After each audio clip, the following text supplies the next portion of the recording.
Ahora presento a... Después volverá a hablar en la segunda parte. Nos contarán las cosas. Ahora presento a María Ángeles Sánchez López Tapia,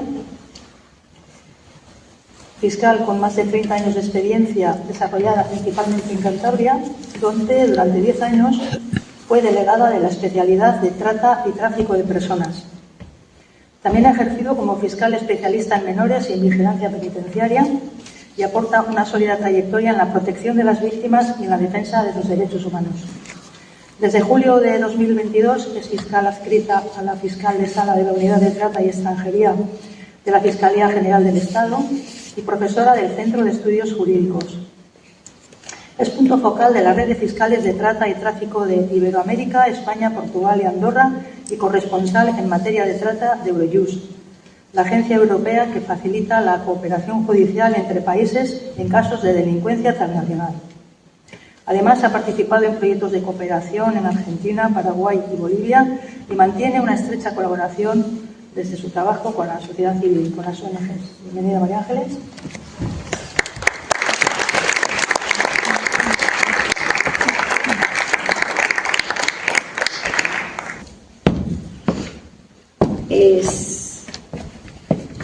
Es un lujo estar hoy aquí.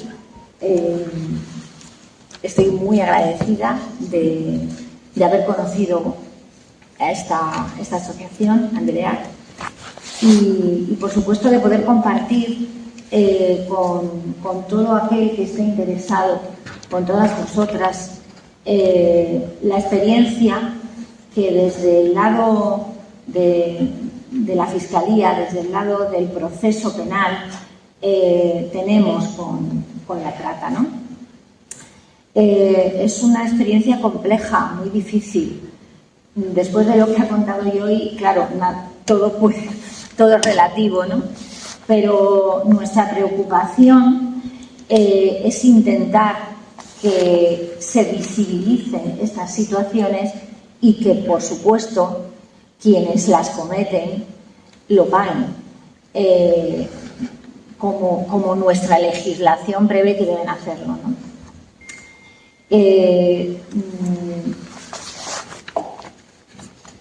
Voy a hablaros de trata en general, pero fundamentalmente el enfoque que quiero dar es el de transmitir qué es lo que vemos nosotras como fiscales en los procedimientos penales, que es el final de ese proceso al que se ha referido Joy. Es el momento final.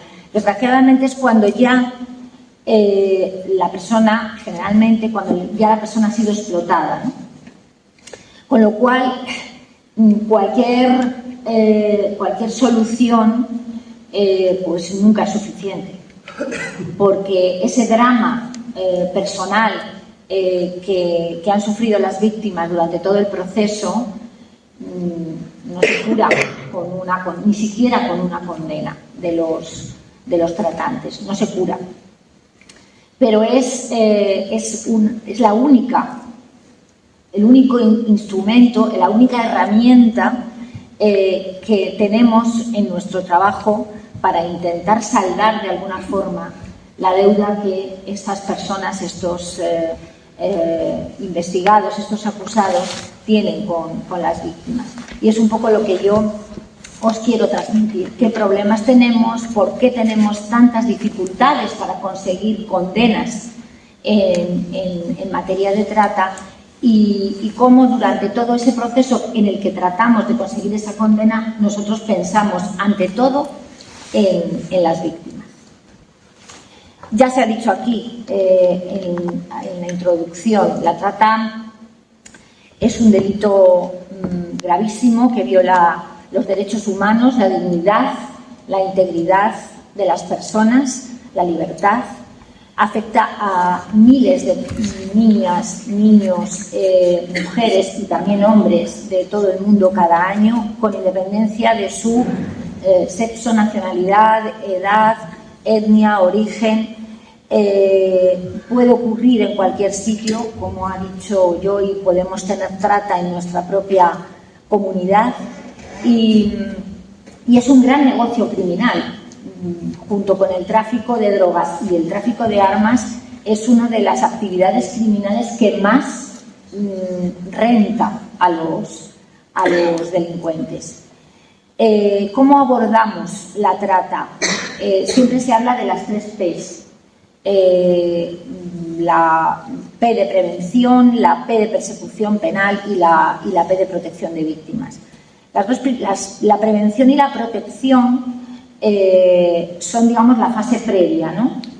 Desde el momento en que sabemos que la trata existe, tenemos que intentar evitar que llegue a ese momento final de la persecución penal, sensibilizando, formando, capacitando en todos aquellos ámbitos, sectores y actores que puedan estar por cualquier razón en contacto con una potencial víctima de trata. La trata hay que conocerla y hay que conocerla con realismo, hay que saber realmente lo que es, como se acaba de hacer aquí antes de mi intervención, contando realmente qué es lo que pasa a las mujeres, a las niñas, a los niños, desde el momento en que son captados.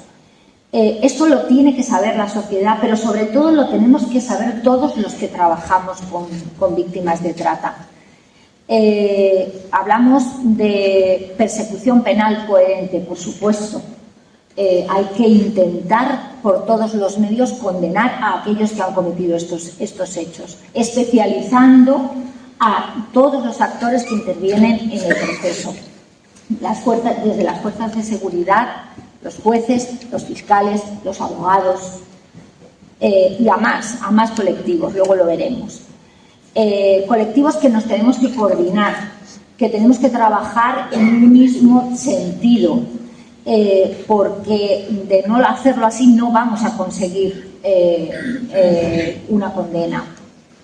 Y cuando hablo de persecución penal coherente también hablo de políticas legislativas coherentes, porque hablar de que queremos luchar contra la trata y que luego el proxenetismo sea legal en este país, pues es una gran incoherencia. Como lo es también, por ejemplo, que no estén tipificados penalmente, que no sea delito los trabajos forzosos, o la servidumbre, o la esclavitud. Hay mujeres tratadas que no solamente son explotadas en la prostitución, sino que son convertidas en esclavas sexuales de sus tratantes, en siervas sexuales de sus tratantes. Y la servidumbre y la esclavitud no son delito todavía en España. Y desde luego el proxenetismo, mientras que pensemos que no es delito conseguir un beneficio, enriquecerse a costa de una mujer, de una persona que practica sexo, no porque quiera, sino porque lo necesita, porque no tiene otra salida, porque no tiene otra opción, como ha dicho Joy. Mientras pensemos que esto es legal, que no pasa nada, mientras haya clubs de alterne por nuestras carreteras en las que esté sucediendo esto y no pase nada y se normalice, pues va a ser difícil conseguir acabar con la trata. Por eso hablamos de persecución penal coherente. Creo que se va a hablar también aquí de abolicionismo, así que tampoco voy a pisar la intervención, que seguro que lo hará muchísimo mejor que yo. Y protección de víctimas desde el principio, desde el momento. Ojalá pudiéramos evitar el periplo que ha contado hoy, pero nosotros cuando entramos en contacto con las víctimas es cuando las detectamos ya aquí. Bueno, pues por lo menos desde ese momento de la detección, durante todo su proceso de identificación como tales víctimas de trata, que ahora mismo está en manos de las fuerzas de seguridad, la identificación. No hablo de la acreditación administrativa, que eso es otra cosa, pero hablo de la identificación formal, mientras no haya una ley de trata integral, que llevamos también años esperando y que parece que no... Bueno, pues que de momento vamos a tener que seguir esperando, pues esa identificación la hace la policía. Pero no debería ser así, debería ser un equipo multidisciplinar del que también formaran parte las propias organizaciones no gubernamentales, psicólogos, la inspección de trabajo, fiscales. Debería ser un equipo que pudiera desde una perspectiva interseccional abordar a la víctima para identificarla como verdadera víctima de trata. Y durante todo ese proceso y después durante el pleito penal, durante el proceso, durante el juicio, es fundamental pensar siempre, ante todo, en el interés de la víctima. El enfoque, por supuesto, los enfoques son indiscutibles: enfoque de derechos humanos, enfoque de infancia, enfoque de género. Las personas más vulnerables que caen en la trata son los menores de edad, las menores de edad, las niñas, las más vulnerables. Recientemente se ha aprobado una directiva en la Unión Europea que nos va a obligar a modificar el Código Penal para introducir una nueva forma de trata con fines de adopción ilegal, pensando en los niños y las niñas que son vendidos para una adopción ilegal. Tenemos que tener muy en cuenta que en los centros de protección de menores, ya sean menores extranjeros no acompañados o incluso también menores nacionales, los tratantes están ahí, intentando llegar a estas personas que están obviamente en una situación muchas veces de falta de suficiente control y de falta de suficiente protección. Hasta en comedores sociales hemos encontrado tratantes buscando a sus potenciales víctimas. Es imprescindible que los profesionales que están en estos centros conozcan lo que es la trata y cuáles son los indicadores que pueden dar pistas de que un menor, una menor que está en uno de estos centros puede estar siendo tratada, puede estar siendo captada. El enfoque de derechos humanos es fundamental también. Durante el proceso, la víctima tiene que estar ahí como centro del procedimiento y como sujeto de derechos. Yo no soy partidaria de una visión excesivamente paternalista y protectora, en el sentido de que hay que proteger a la víctima. La víctima tiene que ser protagonista de su propia recuperación, conocer desde el primer momento lo que es un proceso penal con honestidad. Tenemos que hablarlas con honestidad de lo que es, de lo duro que es un juicio, un proceso, de los tiempos que les puede llevar a llegar a una condena, y entonces de que decida en función de sus circunstancias y en función de su situación. Y la perspectiva de género pues es absolutamente fundamental. ¿Por qué? Pues porque la inmensa mayoría de las mujeres víctimas de trata en nuestro país son mujeres. Nosotros, desde el Ministerio Fiscal, ¿cómo intentamos abordar este problema? Con la especialización. Desde el año 2007 existe una red especializada de fiscales en materia de trata, uno en cada provincia, ¿vale? Si los que estáis aquí formáis parte de entidades que trabajan en materia de protección, prevención, sensibilización y asistencia a víctimas de trata, probablemente conoceréis al fiscal, o deberíais conocer al fiscal que en vuestra provincia es delegado de trata, como yo lo fui en Cantabria durante muchos años. Yo siempre digo, y os aseguro que es cierto, yo aterricé en la trata ya con unos cuantos años de ejercicio profesional como fiscal. Yo no había visto nunca un juicio de trata. Un día me nombraron delegada de trata y me encontré con algo que verdaderamente pues no sabía lo que era. Me puse a estudiar jurisprudencia, sentencias del Tribunal Supremo, sentencias de audiencias provinciales. Descubrí algo que me pareció horrible, pero no supe realmente lo que era la trata hasta que no convoqué una reunión de coordinación del protocolo de víctimas, que ahora veremos lo que es, y me senté a hablar con personas que habían estado en contacto con las víctimas, es decir, con las ONGs que se dedicaban a proteger, asistir y acompañar a las víctimas en todo su proceso. Fue en ese momento cuando realmente, y cuando empecé a tomar conciencia real de lo que era la trata. Bueno, pues los fiscales, la Fiscalía General del Estado apuesta por la especialización no solo en trata, sino en todos aquellos delitos que son de una especial complejidad, formando a los fiscales para que conozcan realmente lo que es la trata. Y no solamente a los fiscales, sino que nosotros también participamos en la formación, por ejemplo, de las fuerzas de seguridad, de las unidades especializadas de Policía Nacional, de Guardia Civil, Mossos d'Esquadra, y imagino que en Ertzaintza también sucederá lo mismo. Porque solamente con un conocimiento verdaderamente serio y solvente de lo que es la trata podemos combatirla.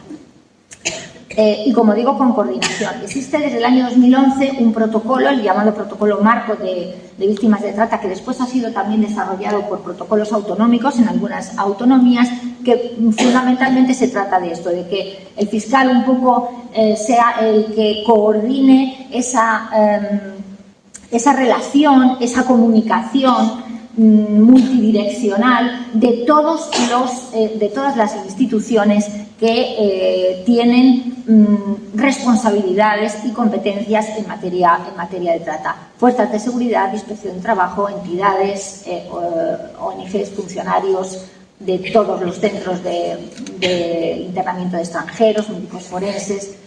Nos reunimos como mínimo 1 o 2 veces al año en cada provincia, y en una mesa común exponemos los problemas que realmente nos encontramos para conseguir, en definitiva, proteger a las víctimas y sacar adelante los procesos.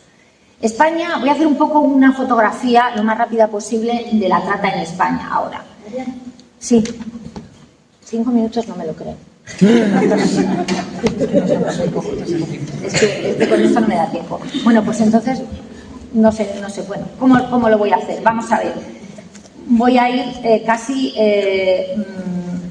bueno, pues telegráficamente. En España, España es un país de explotación y también de tránsito de víctimas. Es decir, las víctimas de trata vienen fundamentalmente aquí a ser explotadas o a pasar por España para ser explotadas en otros países de Europa. Como veis en esta tabla, la trata sexual es la protagonista, es decir, prácticamente el 75%, casi el 75% de la trata que se detecta es sexual, y de ese 75%, pues más del 98% de las víctimas son mujeres, de las víctimas identificadas, solo el 2% serían españolas.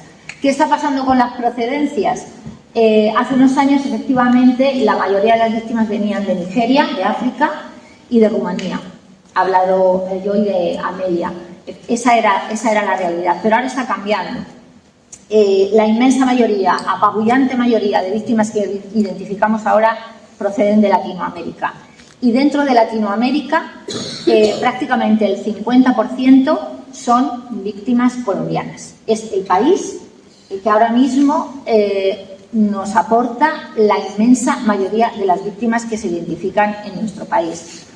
No voy a hablar de normativa porque es imposible, no me da tiempo. El principal elemento normativo que tenemos para perseguir la trata es el artículo 177 del Código Penal, que es un delito muy grave, un delito que incluso en sus formas más básicas tiene una pena de 5 a 8 años de prisión. Y cuando concurren elementos que lo agravan, como por ejemplo que las víctimas sean menores o especialmente vulnerables o personas con discapacidad, o cuando se haya cometido en el seno de una organización criminal o haya concurrido peligro para la vida, la pena puede alcanzar los 12 años de prisión. Y si se trata de los jefes de las organizaciones, penas todavía mayores. Esto está muy bien porque obviamente estamos ante un delito gravísimo, pero nos supone un problema, que los tribunales son muy estrictos y muy rigurosos para llegar a imponer condenas como estas. Y esto nos hace que el problema sea sacar adelante los juicios y convencer a los tribunales de que hay que imponer esas penas. El delito es muy complicado, no lo puedo explicar en estos 5 minutos, desde luego. Requiere una serie de acciones con una serie de medios y una serie de fines. Captar, transportar, trasladar a una persona, acogerla, con alguno de los medios, utilizando alguno de los medios que aparecen en esa segunda columna, con violencia, con intimidación, con el engaño al que se refería yo, pero no solo con eso, sino sencillamente abusando de la situación de vulnerabilidad que se da en la inmensa mayoría de las víctimas, y con algunas de las finalidades de la última columna, entre las que están la trata con fines de explotación sexual, la prostitución. En otras también hay enfoque de género. Hay muchas víctimas mujeres que son explotadas para practicar, por ejemplo, actividades delictivas o, por ejemplo, en la trata laboral, en el servicio doméstico, en la hostelería. La trata es un proceso. Lo ha explicado perfectamente Joy. Desde la captación en un lugar se traslada a la persona, se la desarraiga, se la arranca de su lugar para llevarla a otro donde se la explota. Si finalmente se la explota, entonces habrá dos delitos. Esto sí que es interesante que se sepa. Cuando se produce la explotación final, cuando la víctima que ha sido captada, trasladada, es prostituida, entonces hay delito de trata y delito de prostitución, ¿vale? Las dos cosas en un concurso. Bueno, ¿qué más os cuento? La complejidad de las investigaciones. ¿Por qué tenemos tantas dificultades para conseguir una condena? El primer problema que tenemos es la víctima. Después de ese proceso al que se ha referido Joy, las mujeres están en una situación anímica de devastación. Y eso las convierte en testigos muy complejos para defenderlos en el juicio, porque son mujeres que tienen miedo, que se retractan, que un día declaran pero al día siguiente no declaran, que no quieren mantener las denuncias, que cuentan cosas distintas, que se contradicen. ¿Cómo no van a contradecirse con el miedo y con la situación de intimidación que en muchas ocasiones no es ya solamente que se les cause males a ellas, sino a sus familias en origen? Por eso es tan difícil y por eso queremos que las investigaciones no se basen exclusivamente en la declaración de la víctima, y buscamos una batería de pruebas de corroboración que la rodeen, y necesitamos que desde el principio la víctima esté protegida. Si es una víctima extranjera que está irregular, que se le aplique el periodo de restablecimiento y reflexión del artículo 59 bis y que no se la expulse. Ojo, esto es algo que también tiene que mejorar nuestra normativa, porque aunque efectivamente la víctima de trata identificada no es expulsada cuando es una mujer o una persona irregular en situación administrativa irregular, lo cierto es que el artículo 59 bis no dice claramente, no es perdón, necesito un poquito de agua. Lo que quiero explicar es que el artículo 59 bis debería dejar meridianamente claro, porque así lo obligan los textos internacionales, que no es necesario que la mujer colabore o que la víctima colabore para que se la reconozca la situación de la exención administrativa y la regularización. No lo dice con total claridad. Y el hecho es que muchas veces cuando no colaboran, cuando no cooperan, no terminan su proceso de regularización, no termina como debería terminar. Tenemos que concederles también el estatuto de testigos protegidos para evitar que su nombre, su dirección, su domicilio aparezca en la causa. Esto también es complejo y también desgraciadamente tenemos fallos. Tenemos que velar porque todos los derechos que están en el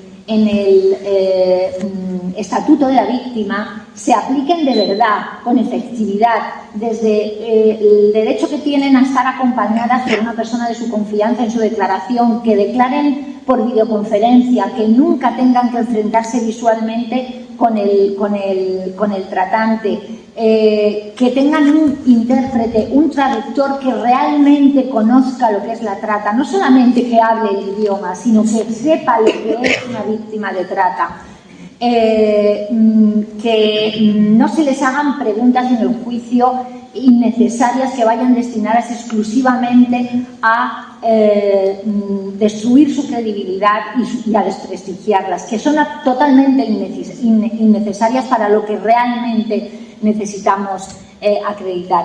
Y uno de los grandes elementos que nos sirven de prueba para corroborar las manifestaciones de las víctimas, que son puestas en entredicho constantemente, no solamente por los abogados de las defensas, sino también por los jueces, son los informes de las ONGs que han acompañado a las víctimas desde ese momento. Esos informes y las testificales de las profesionales y los profesionales que acompañan a las víctimas en las ONGs nos sirven en muchas ocasiones como elementos de corroboración muy importantes. Aquí recojo los derechos que recoge el Estatuto de la Víctima, que entiendo que bueno, muchos los conocéis, pero tampoco me da tiempo a explicarlos.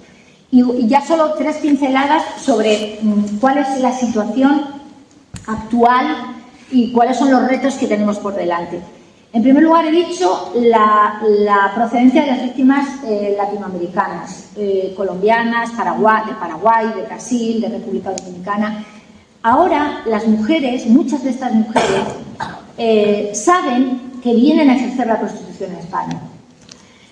No es como ocurría, por ejemplo, con las víctimas rumanas o con las víctimas nigerianas, que venían prácticamente engañadas. Ahora, el método comisivo que tenemos por excelencia, también hay engaños, porque el método del loverboy, el hombre que seduce a una mujer, que la hace creer que es su pareja y luego realmente lo que quiere es sacarla de su entorno para explotarla, eso también sigue existiendo, el engaño sigue existiendo. Pero ahora, fundamentalmente, es el abuso de la situación de vulnerabilidad. Mujeres que están en su país de origen, que incluso pueden haber ejercido la prostitución anteriormente y que se les ofrece la expectativa de que en España eso da muchísimo dinero, vas a poder ganar mucho dinero y lo vas a hacer en unas condiciones, bueno, no te crees lo bien que vas a estar. Cuando llegan aquí, la realidad es algo completamente distinto. ¿Qué pasa? Que nos cuesta mucho convencer a los tribunales de que aunque una mujer sepa que viene a ejercer la prostitución, también puede ser víctima de trata. Llega un atestado a un juzgado de instrucción y en la declaración que esa mujer ha prestado en policía, el juez infiere que sabía que venía a ejercer la prostitución y ya automáticamente en su cerebro, no pasa con todos, pero con muchos sí que ocurre, esta mujer no puede ser víctima de trata porque sabía a lo que venía. Falso, eso no es así. La jurisprudencia de nuestro Tribunal Supremo ha dicho que el engaño puede ser parcial, puede ser saber la actividad que va a desarrollar, pero desconocer completamente las condiciones, 24 horas, los 7 días de la semana, sin poder rechazar la práctica de servicios sexuales que no quiere rechazar, sin poder elegir a los clientes, teniendo que pagar multas, teniendo que pagar una deuda y consumiendo, en muchas ocasiones, drogas, las obligan a consumir. Todas esas cosas ellas no lo saben cuando dicen que sí a venir a España. Esto es un engaño y es un abuso de situación de vulnerabilidad. Menos mal que tenemos algunas sentencias que ya van reconociendo efectivamente que estos testimonios tenemos que verlos desde una perspectiva y con un enfoque de género, social y de derechos humanos. Y como dice esta sentencia, que para mí, desde luego, es paradigmática de la Audiencia Provincial de Barcelona, esta sentencia dice algo que resume lo que yo creo que es el camino por el que tenemos que ir. Cuando una mujer acepta venir a España para ejercer la prostitución sola, sin conocer muchas veces el idioma, sin tener apoyos en España, cayendo en una situación de irregularidad administrativa, con riesgo para ser expulsada, muchas veces sufriendo amenazas respecto de ella o respecto de otras familiares o personas en su país de origen, sin tener otra alternativa. Cuando una mujer acepta esto, es o porque ha sido engañada o porque la situación de vulnerabilidad que tenía en origen, de extrema necesidad, de extrema pobreza, no le daba otra opción, no le daba otra alternativa. Esto lo dice esta sentencia y dice, es una inferencia incontestable. La mujer que acepta esto o ha sido engañada o se ha abusado manifiestamente de la situación de vulnerabilidad que tenía en origen y de la situación de vulnerabilidad en la que se encuentra cuando llega a España. Y esta es la línea que la de esta y otras sentencias que he pasado, porque no me da tiempo. Y ya para terminar, los otros retos. El traslado a los pisos.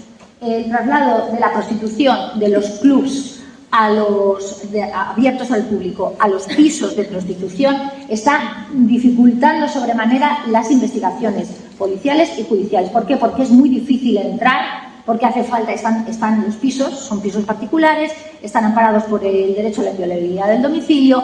A los clubs de alterne la policía entra, las ONGs entran con libertad, aquí tienen que darte permiso para entrar. O a montar alguna inspección por razones de extranjería, o convencer las ONGs, vamos a entrar porque vamos a dar consejos de salud, consejos sanitarios, pero si no te dejan entrar no puedes entrar. Y no puedes presumir que las mujeres que están ahí dentro no están ejerciendo libremente la prostitución. No se puede presumir. Como el proxenetismo bajo el consentimiento no es delito, si el proxenetismo fuese delito en cualquier caso y bajo la premisa de la independencia, bajo la premisa de la indiferencia del consentimiento de la víctima, se podría entrar en estos pisos sin ningún problema. La policía viene muchas veces a decirnos, ¿cómo entramos? Pues como podáis. Pero si el proxenetismo fuese delito bajo esa premisa, no habría problema para entrar en estos pisos. La droga, a obligar a las mujeres a consumir droga, las mujeres que consumen y que tienen que distribuir droga entre los puteros, entre los consumidores de prostitución, se ven metidas en una actividad delictiva, porque vender droga es delito. Por supuesto, no se las persigue en ningún momento, porque el propio artículo 177 bis excluye la responsabilidad de las personas que son víctimas de trata y que son obligadas a cometer delitos. Pero a veces les obligan también, como digo, a consumirla. Consumen droga, necesitan droga, ¿cómo la pagan?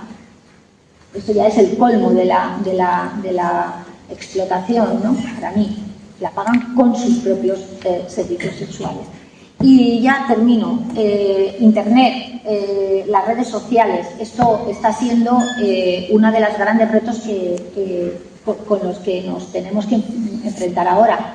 Las redes sociales son utilizadas como medio de captación para llegar a un número de potenciales víctimas muchísimo mayor del que podía llegarse antes. Todas esas ofertas para ser, ofertas de trabajo de todo tipo, o ofertas para ser chicas de compañía, sport, bailarinas, camareras, etcétera, pues están llegando a un número, a una cifra potencial de víctimas, fundamentalmente en Latinoamérica, pero como decía yo, y es que estamos viendo cómo se vive en Europa y cómo estamos viviendo nosotros en nuestros países de origen.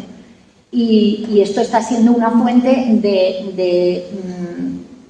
para los tratantes es una maravilla, ¿no? Porque es que ya no necesitan buscarlas, es que son ellas mismas las que acuden a esos anuncios y las que lo buscan porque necesitan salir de ahí.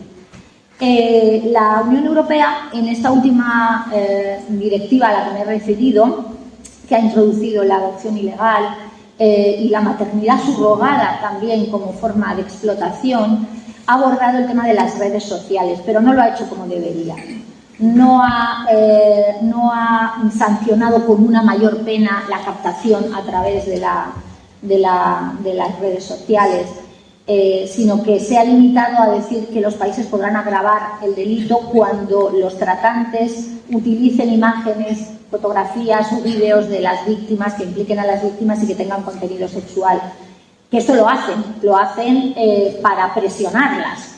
Divulgamos imágenes de contenido sexual y, si es posible, en tu país de origen o en el entorno de tus conocidos, para que sepan realmente a lo que te estás dedicando. Y esto es una fuente de presión y de intimidación muy, muy seria para lograr mantener que las mujeres que quieren abandonar la actividad permanezcan en ella, ¿no? Esto es lo que ha dicho la Unión Europea. Yo creo que, ha sido un poco cobarde el legislador. Pero bueno, la situación es esa. Y ya termino, el cibersexo. Pues también se puede, y tenemos sentencias que lo reconocen, se puede prostituir a una persona a través de Internet. Recientemente hemos tenido un caso de unas mujeres argentinas que a través de imágenes de webcam estaban siendo obligadas a realizar actos sexuales que estaban siendo contemplados por hombres que estaban en otros puntos del mundo. Antes os he hablado de que la trata es un proceso de traslado, captación en un lugar, se la traslada, se la lleva a otro para explotarla.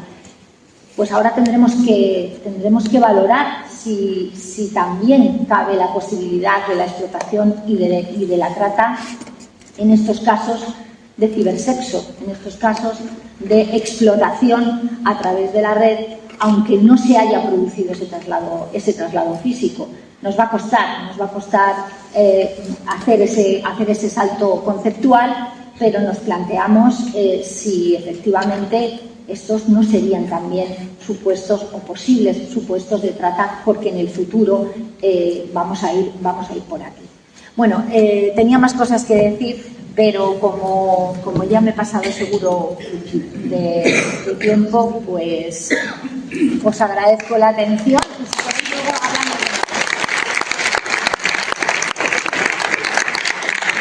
Gracias, María Ángeles. Bueno, impresionante también. No sé si me repito, pero igual. Esto de la trata es una piedra de muchas cabezas. Y bueno, pues ya nos ha explicado que en casi todos los casos, bueno, en todos, hay coacción. Lo que no sé si te he escuchado es cuánto del porcentaje de la prostitución supone la trata. Se calcula que muchísimo, que prácticamente... La trata con fines de prostitución, de explotación sexual, es el 75% de los casos. Entre el 73 y el 75% de las investigaciones por trata son por trata sexual. La trata laboral está en torno al entre el 20 y el 25%. Y el resto de las modalidades es mínima. La trata con fines de matrimonios forzados, para actividades delictivas, para tráfico de órganos no existe, pero bueno, para matrimonios forzados, para actividades delictivas y para pues nos llegará al 3-4% aproximadamente. La trata sexual es la gran protagonista de este drama que es la trata. Muy bien, y bueno, ha quedado también bien reflejados los esfuerzos particulares por intentar reducir la violencia institucional. Siempre, cada vez se está hablando más de ese tipo de violencia, y no solamente como profesional, sino como formadora de otros colectivos.